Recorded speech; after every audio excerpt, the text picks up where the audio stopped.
देशभरात लोकशाहीचा उत्सव सुरू आहे आणि तिसऱ्या टप्प्यातील मतदान जे आहे ते उद्या होणार आहे। आपण रत्नागिरी सिंधुदुर्ग लोकसभा मतदारसंघात आहे।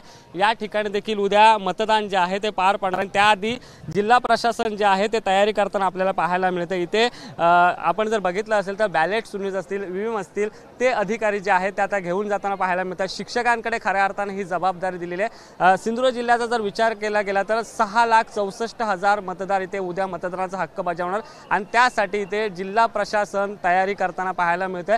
मोठ्या प्रमाणात इथे पोलीस बंदोबस्त तैनात करण्यात आलेला आहे। त्याचसोबत आपण जर बघितलं असेल तर पोस्टल बॅलेट कक्ष असेल, आरोग्य पथक कक्ष असेल, त्याचसोबत सूक्ष्म निरीक्षक बैठक व्यवस्था कक्ष जो आहे तो इथे उभारण्यात आलेला आहे। आणि आपण जर पाहिलं असेल तर नेहमीच हा जिल्हा जो आहे तो चर्चेत आलेला आहे आणि त्याचमुळे कुठेतरी पोलीस प्रशासन असेल, त्याचसोबत जिल्हा प्रशासन असेल, या ठिकाणी खबरदारी घेताना पाहायला मिळते।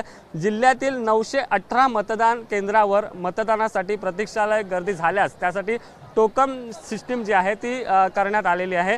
त्यासोबत जर आपण बघितलं असेल तर या जिल्ह्यामध्ये 918 मतदार केंद्रावर मतदानाचा हक्क बजावला जाणार आहे।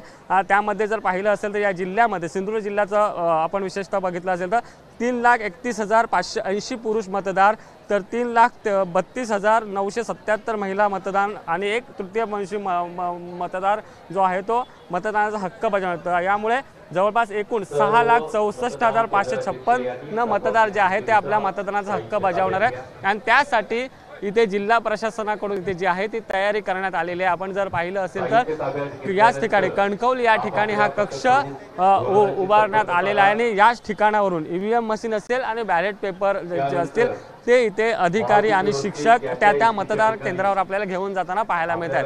कॅमेरा पर्सन दीपेश महाजनसह सुशांत सावंत, एबीपी माझा, कणकवली। एबीपी माझा, उघडा डोळे बघा नीट।